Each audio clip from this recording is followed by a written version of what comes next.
We finally made it to Bantayan Island, and honestly, we're still recovering from that 300-kilometer trip, but tonight, we're stepping out to see what Santa Fe looks like and experience what island life really feels like here. My name is Red, and I'm on a mission to visit the 81 provinces of the Philippines, and in this video, it's life in Bantayan Island, Cebu.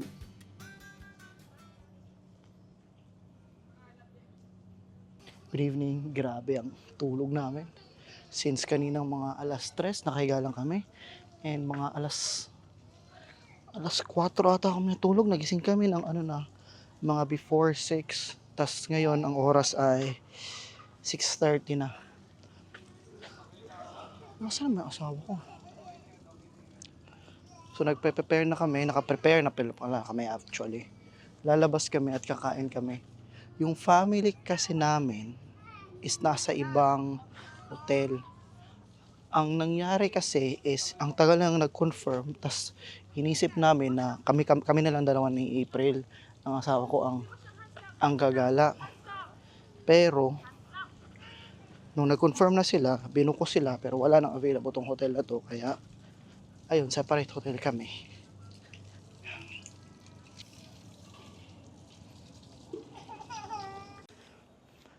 By the way, if ever nagtataka kayo bakit Bantayan ang punta namin and then dumaan pa kami ng Dumaguete, it's because supposedly, ang plano kasi namin ng family ko was South Cebu. Ang gala namin, magkakanyuniring and Oslob sana kami. Pero, something happened. Yung mga ibang kapatid ko hindi makakasama. Kaya we change plan. And itong Bantayan is plano namin mag-asawa.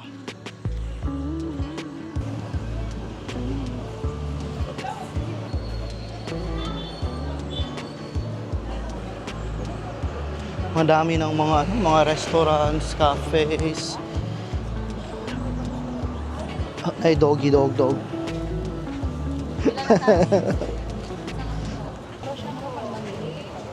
Okay. Lumiyasos daw. Hi, good evening. Good lang. Ano?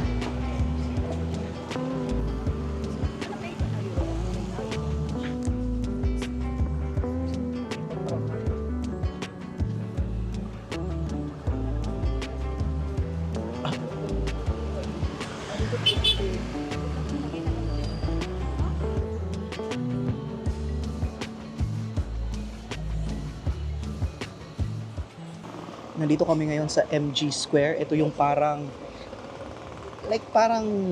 lugar nila kung saan may mga maraming restaurant na nakapalibot and then mga luto-luto. Ito siya ngayon. So far, the first impression ko dito sa Bantayan, at least doon sa nadaanan namin, isa kasi ito siyang parang isang street na may mga restaurant, may mga cafe. Para siyang Siargao na feel, na may island feel siya. Pero, wala siya masyadong tao. Like, as opposed sa Siargao na like sobra talagang daming tao, hindi siya ganun kadami, pero yung feels is ganun, like island life talaga ang feeling. Pero first impression pa naman yun. First night pa lang namin, may 5 nights kami dito, kaya tingnan lang muna natin kung anong itsura mamaya. May tuloy mga kapatid ko. Ay!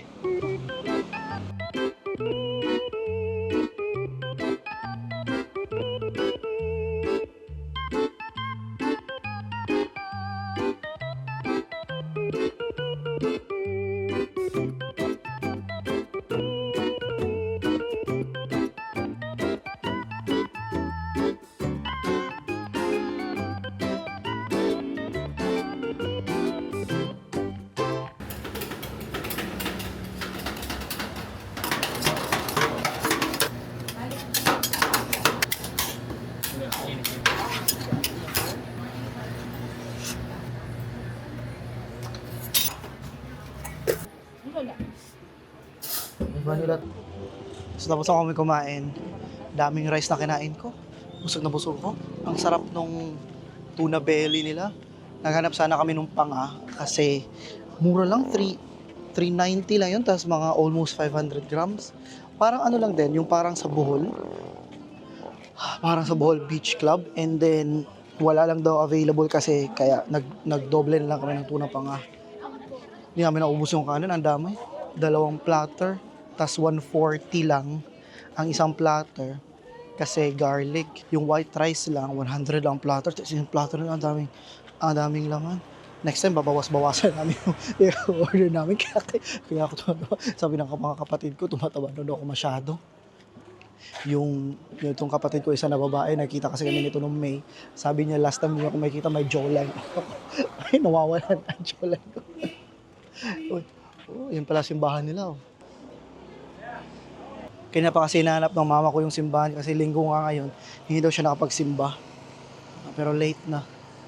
Baka bukas na lang. Mama ko kasi, nagsisimba yan siya every day, every morning.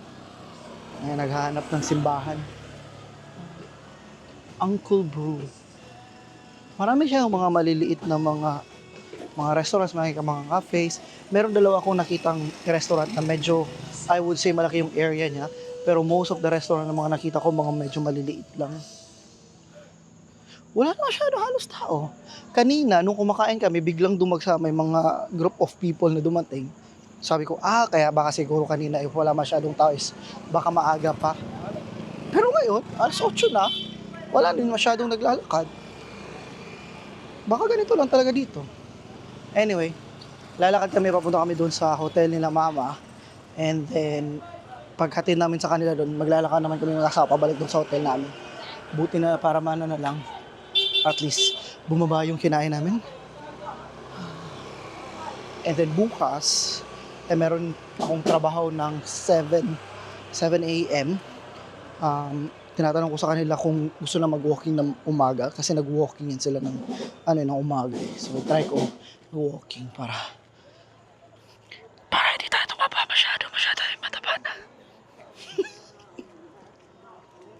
Ngayon, chubby lang daw, chubby. First night namin dito sa Bantayan Island. So far so good. Mura, by the way, mura lang din ang mga pagkain nila. Yung lahat na nagastos namin is 1.7, 6 kaming kumain. Ang last namin kumain nung kapatid kong lalaki. And then, meron naman kami yung discount kasi senior na yung mama ko. Yung isang kapatid ko na lalaki is may PWD ID kaya may discount kami. So from 1.8 bumaba kami to 1.7. Kaya excited ako maging senior citizen. 20% discount sa lahat. Plus priority sa pila. Anyway, I don't know if mag-video pa ako pag hindi na.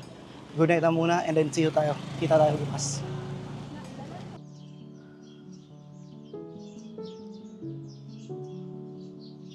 Ang ganda ng umaga. Good morning. Nandito pa rin tayo sa Bantayan and ngayon kakain muna kami ng breakfast. Tapos na ako ng 1.5. Tapos na ako magtrabaho ng almost mga 2 hours and then hanggang alas 4 pa ako and then the time is 8:30, 8:45 pa. Kaya marami pa tayong gagawin ngayon.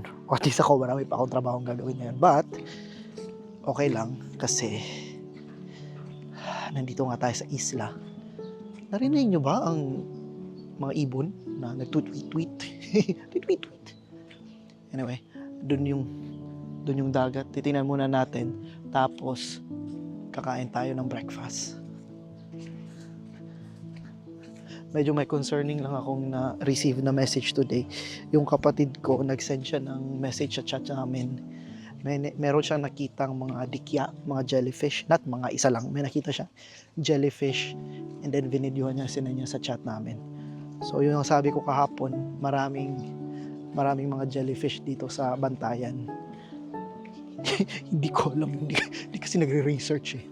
Anyway, tingnan na lang natin. Maliligo pa din tayo, pero be cautious na lang talaga. Kain muna kami, kain muna tayo.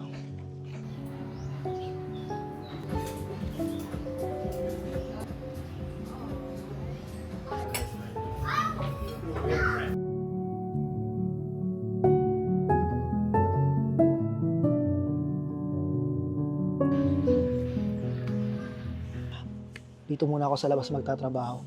Hindi naman ito like core part ng work ko, pero meron kasi kaming YouTube channel and part ng production process namin sa YouTube namin, sa videos namin sa YouTube is that kailangan kong i-check kung yung B-roll na ginagamit or yung screen share na pinapakita is correct ba or exactly kung ano yung sinasabi nung nagpe-present. Yung nagpe-present is the founder of the business eh. So technical review ang ginagawa ko. And then it's actually a good way for me then to be familiarized yung sa mga technical process kasi minsan nababago na kasi tas hindi ko alam eh. So pag may nakita akong like changes, nire-research ko siya just to confirm na okay, kaya pala niya sinabi ito kasi may bago na palang update na hindi ko alam. Yun. And then, yung mga YouTube videos din namin, pag may mga bago kaming tao, especially if hindi sila part ng technical team, hindi sila from our support team or our projects team, pinapanood namin sila ng mga YouTube videos namin kasi ang ganda kasi ng ang ganda ng YouTube namin sources of like information on how Google works. By the way, we resell Google Workspace kaya sige, panoorin niyo muna ako mag-review.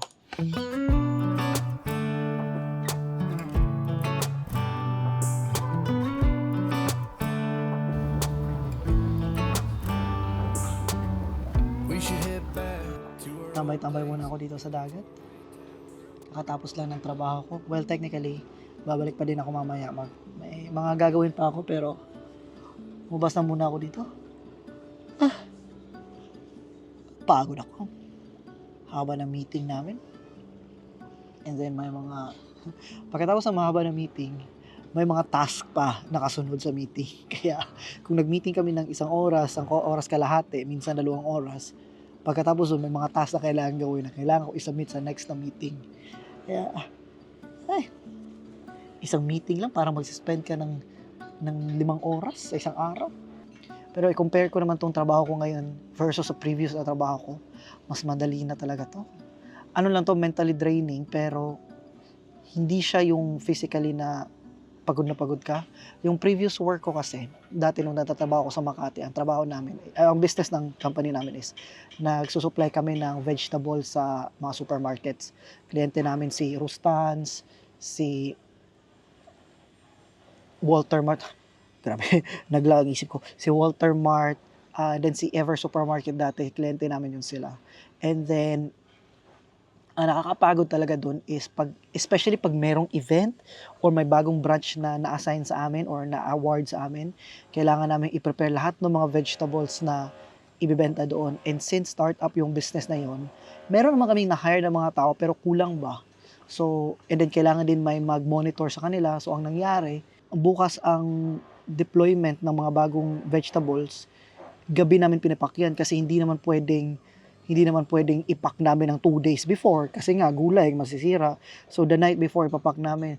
So aside sa nagmo-monitor, tumutulong na rin kami mag-pack. Marunong ako mag-pack nung yung alam mo yun, yung sa supermarket na mga mga naka-plastic mga gulay, alam kong gawin yun. Naalala ko talaga, merong mango event ata yun si Rustans na nag-pack kami the night before and then pagkatapos namin mag-pack, kailangan ko pa i-monitor ang sending sa different branches. Pagkatapos, pupunta pa kami dun sa mall mismo kasi i-check pa namin kung anong itsura. So kami ang nag-pack nung gabi, kami ang nag-prepare, minonitor ko yung sending, tapos pinuntahan ko pa sa mall para i-check kung maayos yung display. Ang pinakamatagal ko talagang gising is around 48 hours. May tulog naman pero mga idlip-idlip lang. Naalala ko talaga after nung event na yon, bumalik ako sa opisina kasi sinamit ko yung papers na tapos na, balik ang papers, sumakay ako ng bus. Dati kasi before yung carousel, yung EDSA carousel, may bus kasi yan na dyan sa Ayala, tapos papuntang EDSA, papuntang North. Doon ako sumakay ako, tapos nakaupo naman ako kasi sumakay ako mga mga alas 10 na ng umaga, so wala nang rush hour or hindi na rush yung palabas na Makati, papasok ang rush, palabas hindi na. Sumakay ako ng bus, umidlip ako, nagising ako, Cubao na. Tapos dapat bababa ako ng show kasi taga Mandaluyong ako. Umidlip ako.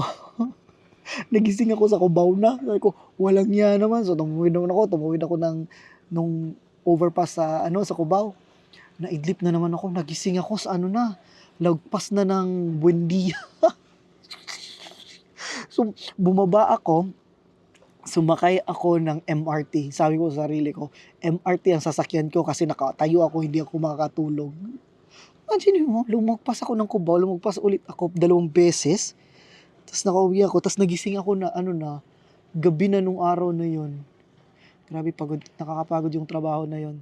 Kaya ito talaga iniisip ko, kahit gaano ka-stress ang trabaho ko, hindi naman kasi always, all the time na stress yung trabaho ko. Pero pag may mga times talaga na stress ang trabaho ko, iniisip ko lang talaga, itong pagod na to, wala lang to sa pagod na pinagkagawa ko dati yung sa previous job ko. Kaya okay pa din. And then, yun nga, ang pinakamalaking benefit, hindi ko to kayang gawin sa ibang trabaho.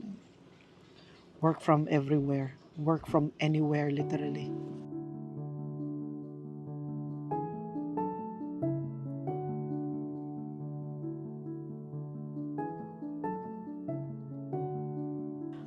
Meron din pala akong isa pang gustong gawin sa YouTube.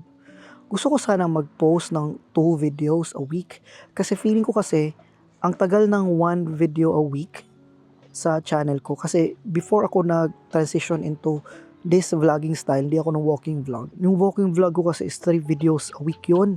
And ang ganda ng reception. Kasi if like, say for example, isang vlog ako nag-flop for the week, merong 2 vlog na like magre-recover ba? Or even if like nag-flop yung 2 vlog ko, merong isa na magre-recover. So, continually yung umaakyat yung viewership, and then yung income, unti-unti ding umaakyat. Ito kasi dito is, if nag-flop yung isang video ko, like yung nangyari sa Hong Kong, yung buong buwan ko this past month, ang baba ng views ko just because walang nanood dun sa Hong Kong na vlog. Hindi ko naman kayo sinisisi kasi nga baka hindi kayo interested dun. Pero, yun nga, pag hindi effective yung isang vlog ko for the week, kailan ko pang antayin yung next week para mag-post. Ang challenge na kasi is hindi ko kasi kayang gumawa ng multiple vlogs in a week. Kasi even if like meron nga akong capability na most of the time kasi is nagtatrabaho lang din talaga ako. Meron akong ideyang naisip na starting next year, gusto kong pumunta sa isang lugar and then magstay doon for longer talaga. Hopefully with that, makakapost ako ng 8 vlogs a month. So 2 vlogs a week. Ngayon, October ngayon, di ba? Pero baka September pa pala. Ano October, September pa? Ang date ngayon guys is ano? Ang date is September 15. Anong pinagsasabi kong October? Pero baka mapanood yun ng October. Anyway. So, September ngayon, nandito kami sa Cebu. October ay meron kaming trip sa Palawan. And then November ay meron kaming international na trip. Kung ayaw nyo manood ng international trip, let me know para hindi na ako mag-vlog doon. Meron kasi kaming cruise na nabook last year pa. International ang pupunta namin, kaya yun ang November. And then of course December, uwi kami sa probinsya namin sa Zamboanga, Sibugay. By the way, babalik na ako sa kwarto namin. Inisip ko pa kung kailan ako maliligo. Kaninang umaga yung kapatid ko, gumala sila. Naligo sila ng dagat. Meron siyang video na jellyfish. Sinend niya sa chat. That's yung video naman yun. Sinend ko naman kay Gemini. Pina-check ko kung anong klaseng jellyfish ba yun. If ano yun siya, deadly. And box jellyfish daw yun. Deadly daw yun. Kaya medyo natatakot ako pumunta sa tubig. Ay, tayo, may hapon, tayo. Ayan. Pero maliligo pa din ako. Sayang. Pinunta namin hindi maliligo. Gusto ka drinks or anything? Nagugutom daw si Mrs. Gusto niya ng pagkain. Punta tayo sa restaurant, mag-order tayo ng pizza. If available, kasi inaayos yung part ng restaurant nila eh. Hi, available na pizza? Kung sa'yo available ninyo nga, pwede order. Sa drinks na sa sir, yung alas 6 ba nyo pa-order sa food? Wala food available? Wala pa, alas 6 pa sa kaya na, di ko pa ng Sige. nag-prepare pa Sige, thank you. If you're wondering bakit minsan yung angle ko is ganito, ito ang ginagawa ko pag may kausap akong tao na ayaw kong makasama sila sa video. Kasi nga, if hindi naman ako nakapagpaalam beforehand na masasama, if okay lang ba sila masama sa video, ginaganon ko para ako lang makita nyo. Kasi baka sensitive sila, ayaw nilang makita ang mukha nila. Wala daw available pagkain sa hotel. Mamaya pa daw alas 6 kayo, lumabas nga lang kami para kumain ng kwek-kwek. Ano ko? Ba't yun?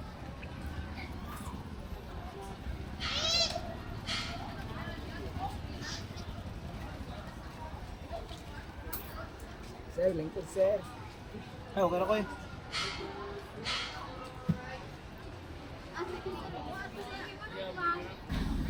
Merong elementary school Tsaka high school dito malapit kaya maraming mga ganito.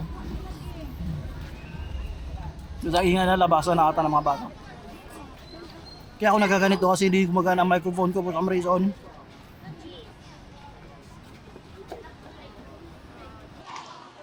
I don't know if narinig yung sinabi ko kanina. Nasira kasi yung mic for some reason. Ayaw kong connect. Anyway, nagutom kami kaya lumabas kami. Walang available na pagkain daw sa hotel. 6 p.m. pa daw sila available. Pero, ang saya ng mga tao dito. Labasan ng mga estudyante. Alas, ano ngayon eh, 3:30. Labasan ng mga estudyante. So, daming mga pagkain sa labas. Hindi pa daw busog ang asawa ko. Ako, nabusog na ako masyado nung sa kinain ko. Hanap pa kami ng mga kakainan.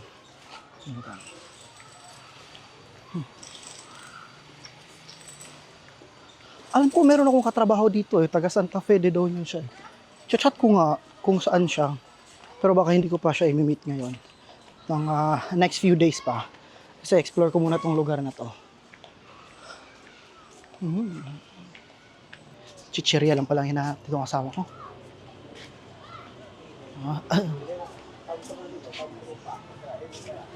Okay.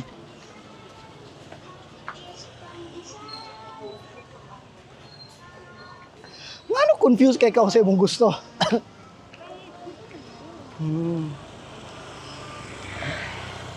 Ay, babangga tayo ni ate. Mababangga kami dito sa motor.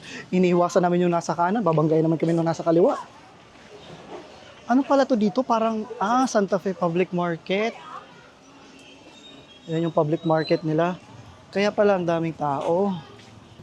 So, andun yung public market nila. And then dito sa kabila, nandito naman yung simbahan nila. Doon yung eskwelahan na pinanggalingan namin. And then kagabi, yung nilakaran namin dyan, yung mga restaurants, mga cafes. Nandyan sila lahat nakahilera. And then yung hotel ng mama ko is nandun sa, doon naman. Mga 20 minutes na lakad din. Ang saya ng lugar na to. Parang tahimik.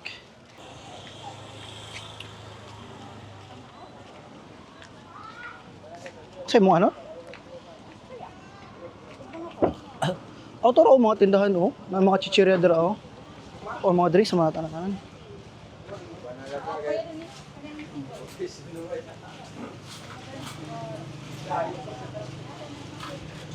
Parang grocery. Ay, grocery to. Parang grocery talaga. Mga pinagsasabi ko. Mura kasi siyang olive oils. Hindi ko alam ang brand na to. Alam niyo itong brand na to? My French flag. Gusto kong bumili ng Coke. Halit lang sana. Hala, mga cheese. Ito na, nasa block of cheese. Murag dili mo expect ba kanang sa gamay sa town. Dila to ko? Dili cheese mozzarella. Murag dili mo expect ba sa town. Kanilang gamay nga Coke. Kaning aba-ching-ching nga Coke lang.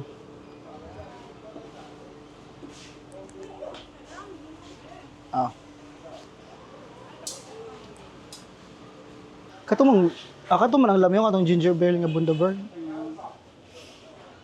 Dili man katong dili katong zero no? Nakabili kasi ako ng Mountain Dew na zero. Ayoko ng mga zero na mga drinks kasi pag iinom ka naman ng soft drinks, hindi mo naman kasi iisipin na healthy siya. At ba't mo papipiliin yung hindi masarap? Piliin mo na yung masarap.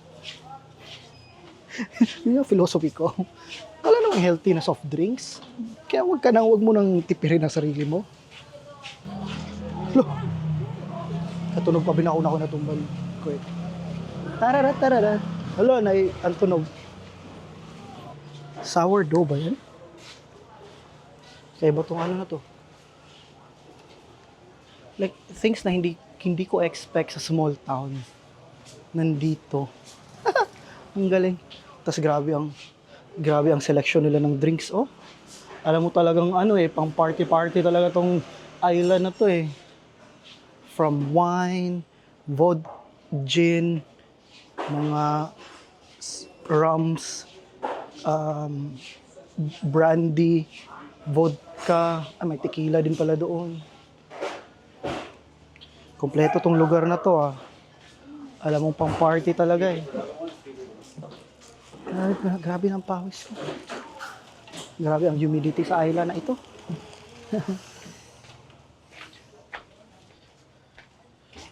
Okay na ka? Ano sila mga gatas. Ang linis. Kompleto tong tindahan na to eh. Gusto nyo magluto? Starter. Kape. Ano akong kape? Iisip ko gusto bumili ng kape. May libre naman kasi sa hotel.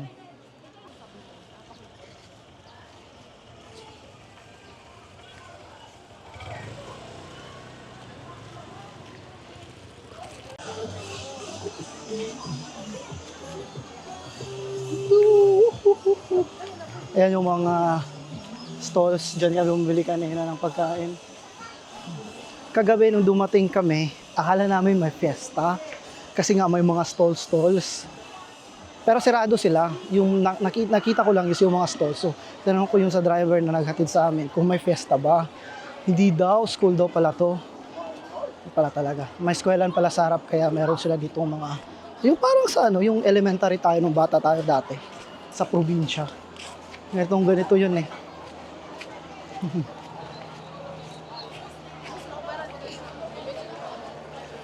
Yan yung eskwelahan. Then may senior high school dito sa kabila. Then yung hotel namin is nandun sa harap.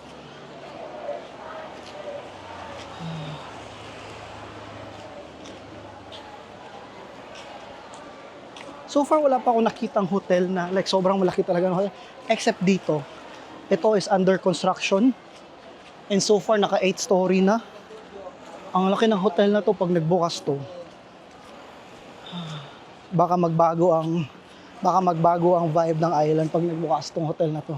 Kasi supposedly like sa amin, yung hotel namin, yes, medyo malaki siya, pero hindi siya yung mataas.